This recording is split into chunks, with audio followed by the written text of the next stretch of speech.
Yikes. I don't know what else to say about ESPN's Wrestlepalooza, but yikes. Hello, everybody. My name is Sancho West, and welcome to Sancho West Wrestling, where I talk about all things wrestling. And if you love wrestling as much as I do, consider subscribing to the channel. The goal is to get to 100K so I can get my own face on the Wrestling is Cool podcast, but we have business to take care of. This episode, we're going to talk about Wrestlepalooza and what I thought about all the matches and the overall vibe of Wrestlepalooza. One thing I have to say is that as a content creator, we all kind of knew that ESPN, who is owned by Disney, would be very difficult to cover the WWE PLEs, considering that Disney is very aggressive when it comes to protecting their copyright, and boy, they were. I could not use my audio while I was watching a watch party. Now, for those of you who don't know, I do a little watch party, but I don't kind of show the image itself, just the audio. But then there was a couple of people on Twitch who were getting hit with copyright suspensions because of the audio, and I could go on a long kind of tirade on how that works, and because I used to work in copyright, things of that sort. It's a manual process, and that means that they sent out people to go out there to find streams that were doing this, and the mouse line rules was strong out there, and the mouse wants to do so. If you're a fan of my reaction, things of that sort, couldn't post them on IG, things like that, but I will do my reviews and continue forward talking about what went down at Wrestlepalooza. Overall, I have to say, this is not a great debut for the ESPN branding on Wrestlepalooza. I was hoping for a better rollout. There were so many people out there who could not gain access to ESPN Unlimited. I knew going ahead of time, as I made in previous videos, that ESPN is very, very complicated. There's like paywalls and paywalls going beyond, oh, you need ESPN Plus, ESPN Unlimited. It's a shame that the WWE could not secure kind of contract deals with cable subscriber providers and all that kind of stuff. They could not get some of the major ones like YouTube TV, I believe. They had a select few. They wasted a SmackDown educating everybody about getting the ESPN app, and it just did not work out, in my opinion. There was a lot of people on the timeline confused. There was a lot of people in my watch party confused. And even though, yes, the VPN is a fine route, and some of y'all may have taken that route, it should not be that way. It should be a very simple turn it on, like the WWE Network, like Peacock. This is where the PLEs live. You don't need anything else. There's no hidden paywall and ESPN Ultimate. So I would say a big L going forward for that. I would say overall, the presentation, I was hoping for more of an ESPN feel. The lighting of it did feel a little bit different, but I didn't feel that influence from ESPN except the beginning, and that about it. And the rest of it was a WWE show. And because the rest of it was a WWE show, it did not have that big WrestleMania feel. Of course, with WrestleMania going international Saudi Arabia, you would think that maybe that the WWE will say, hey, American fans, don't worry, you got Wrestlepalooza. But this just felt like a glorified Saturday night's main event with a very sick entrance and intro and pyro, things like that, and that about it. 5 matches on the card really hurt this PLE. If the WWE wanted to show their wares and show out what was the WWE all about, I don't think they did it the right way. They could have showed a lot more wrestlers, could have had a lot more fun, but instead they elected to kind of do a route that I was unexpected, and they used shock value to push the show. And I think the shock value pushing the show really hurts the storylines and all the momentum that we were building here, getting us to this point. But let's go ahead and talk about match number 1.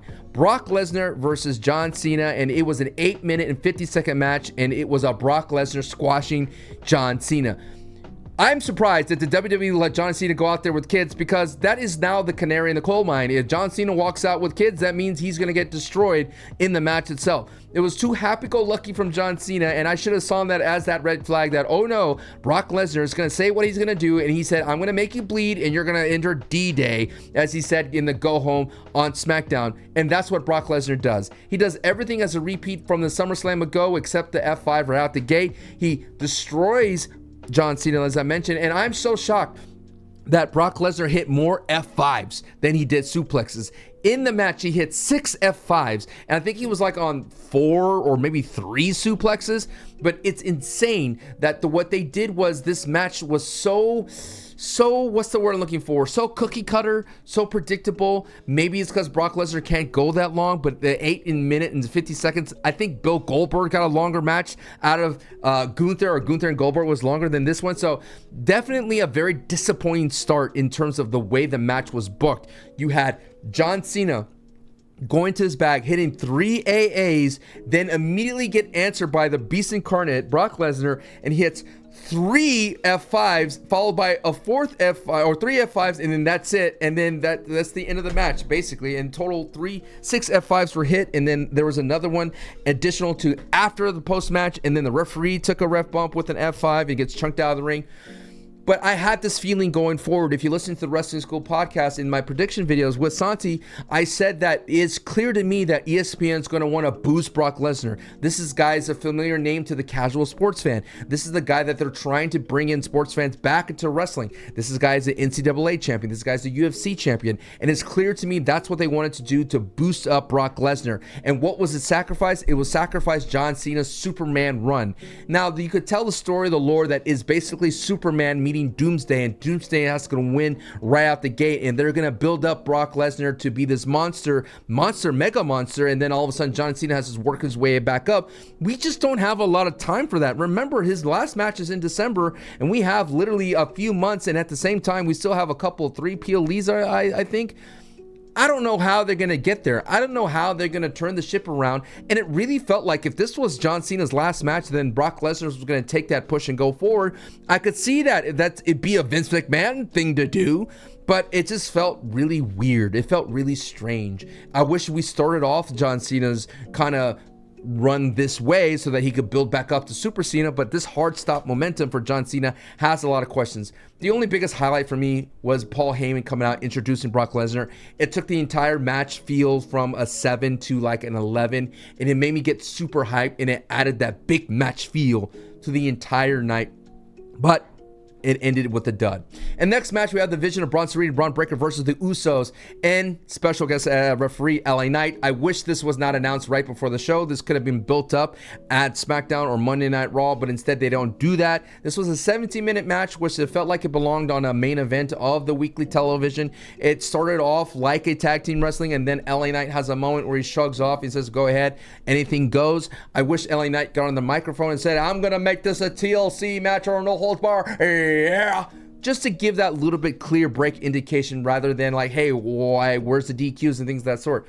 But LA Knight does add a wrinkle for it. He does make this match have stakes when it did not have stakes. This is not a number one contenders match. I wish it did have those stakes for the titles. I wish one of them had the titles. It was nice to see the Usos come back and the Usos be together, but the clear sign to me is that Jimmy's going to take so much of the brunt of damage from any kind of tag team, and they're going to build up to Jey Uso's hot tag, which they do here. And speaking of damage, Jey Uso damages himself by hitting himself the hard way and cutting himself open on the chair right here.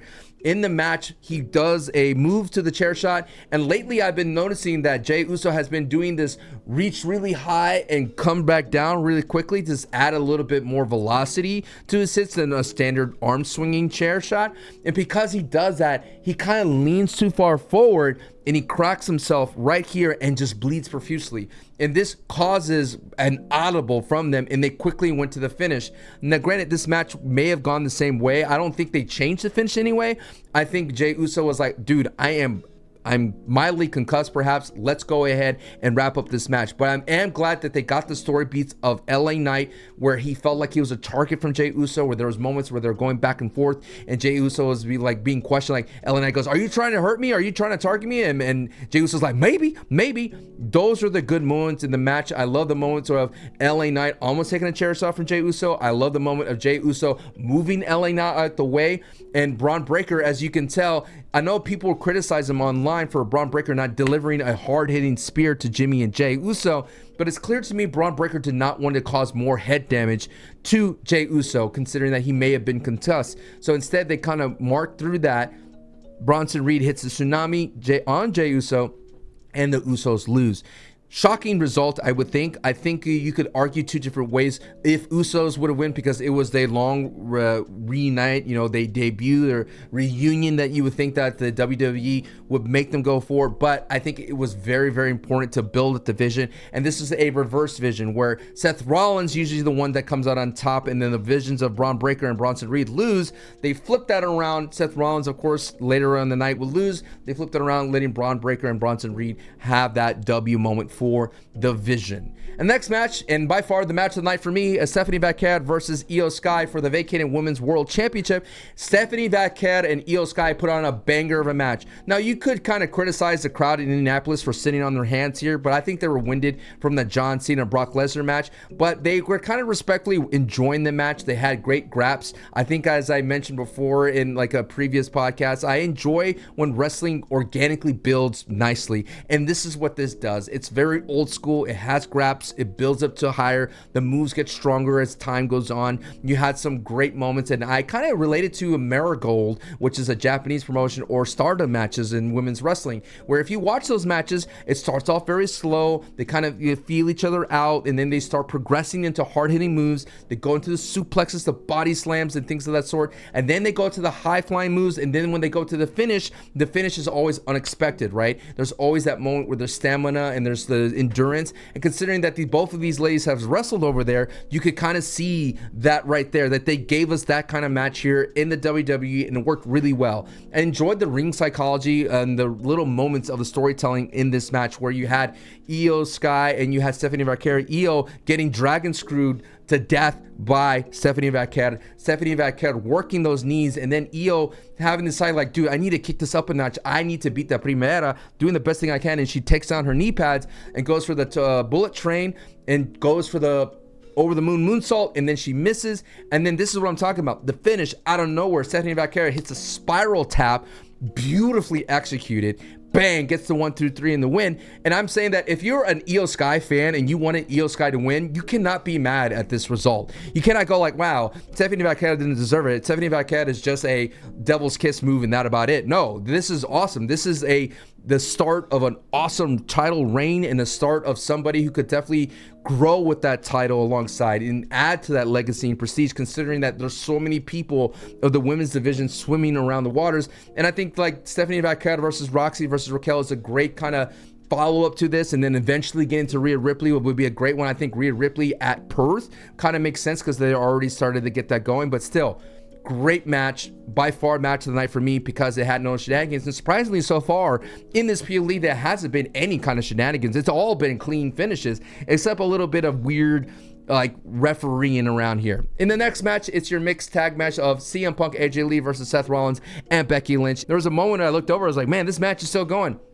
Now, for me, this is where the refereeing type of thing kind of had those issues, right? Where why not just make it a tornado tag match right out the gate? Because I've always feel that mixed tag team wrestling logically doesn't really make any sense in a realm of tag team wrestling. Speaking of kayfabe wise, right? Why would one wrestler who's been working the other wrestler get tagged out, even if they were on top, tag their other teammate in to get the other offense, because it just creates a fresh person coming in, right?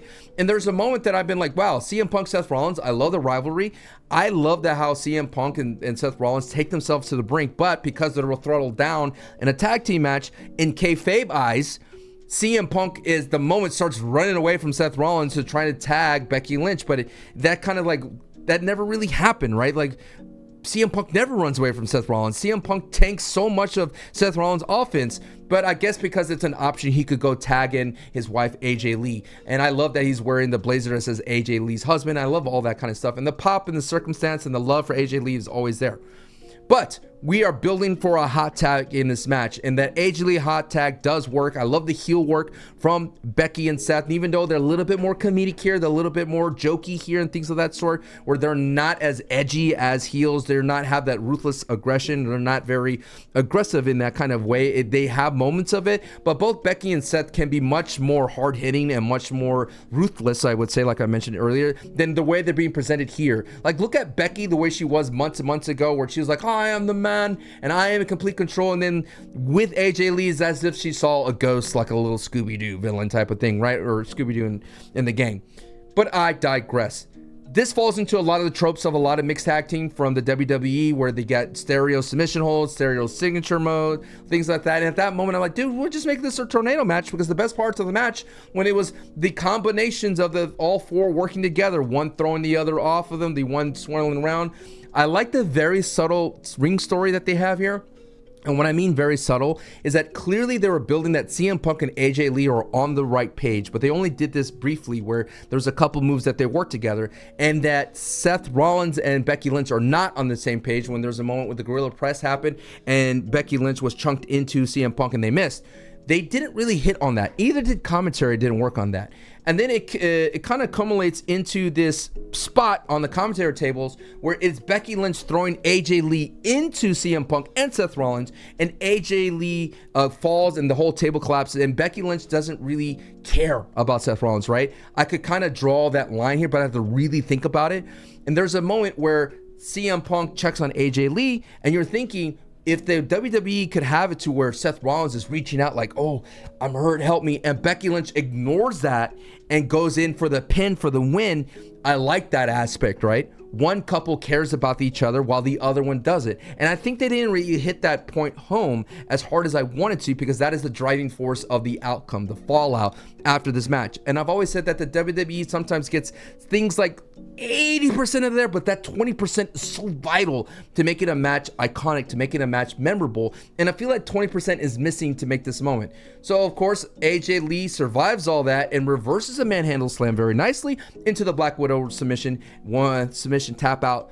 I love it. This sets up a future intercontinental match between AJ Lee and Becky Lynch. You kind of want this momentum going forward. I think AJ Lee in front of an Australian crowd in Perth would be great. There's so many good things that could happen from an intercontinental match, and this will continue to add to the legacy of the IC title. And I cannot wait to see AJ Lee, Becky Lynch, and I'm hoping we don't get Becky Lynch being this comedic heel too much in that match. I want to see the man show up and show AJ Lee who she is.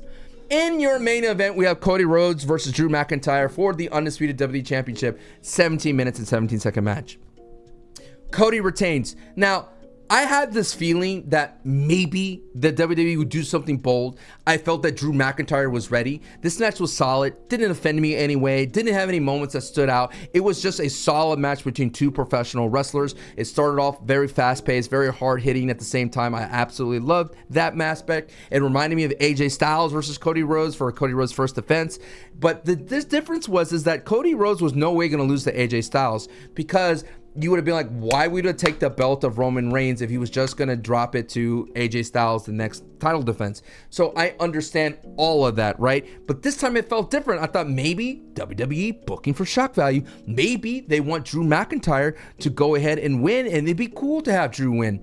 But I've always said, look at the socials, look at the commentary after something that happens. The social says, hey, Cody Rhodes, I think Triple H tweeted out something, he's always proven that he's our QB1. QB1, this phrase that gets thrown out so many times lately. He's our quarterback one. I'm the quarterback. So Cody Rhodes is the quarterback. The quarterback wins here. But there's a moment that puts a sour taste in my mouth and that I don't enjoy. Like I mentioned, 80% of the things are good in the WWE, but it's the 20% you have to nail.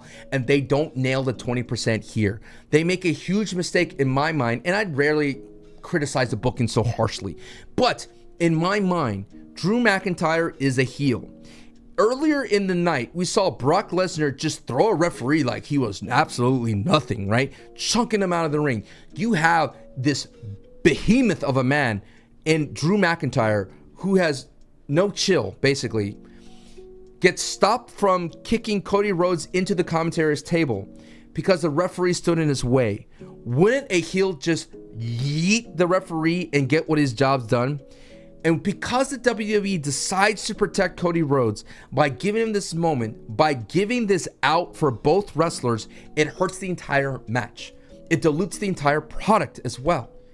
Just have Cody Rhodes roll out the way and be the smart babyface outsmarting the heel in Drew McIntyre. Why can't we just have it that simple? Just let Drew McIntyre miss, and then let Drew McIntyre be the foil to his own thing, not able to hit the Claymore. Instead, we have the referee saving him. It's like, if you want to think of football, because now we're in ESPN land, it's like all of a sudden the defending Super Bowl champions who are about to lose to this upcut guy who totally deserves the team, whatever, right? They throw a Hail Mary, and then the referee throws a flag in the end zone, and they get another down and the ball at the 1. That's exactly what happened here. Pass interference. Cody Rhodes gets another opportunity to survive, and he does, and he beats Drew McIntyre, and it's just disgusting, sour, right? No, we're in a new ESPN era, hooray! None of that. It's more of the same, and it concerns me going forward because the lockdown on content creators, the fear that the WWE has once embraced content creators and reactions, they're not going to get that many from us anymore, considering that we're afraid to lose everything that we work for. The fear of not doing something needle moving beyond the old tropes of letting older names like Brock Lesnar, Vince style booking be the thing to stand over on top over John Cena. The fear of not doing something different like Cody Rhodes losing to Drew McIntyre lets me know that this PLE, not sure why it happened, honestly. Let me know in the comments down below what you thought about Wrestlepalooza and what was your struggles about getting that ESPN access if you're here in the States, and let me know your thoughts on the results of Wrestlepalooza. But as always, thank you so much for watching. If you made it this far, consider subscribing. Have a great night or day wherever you're watching. Bye.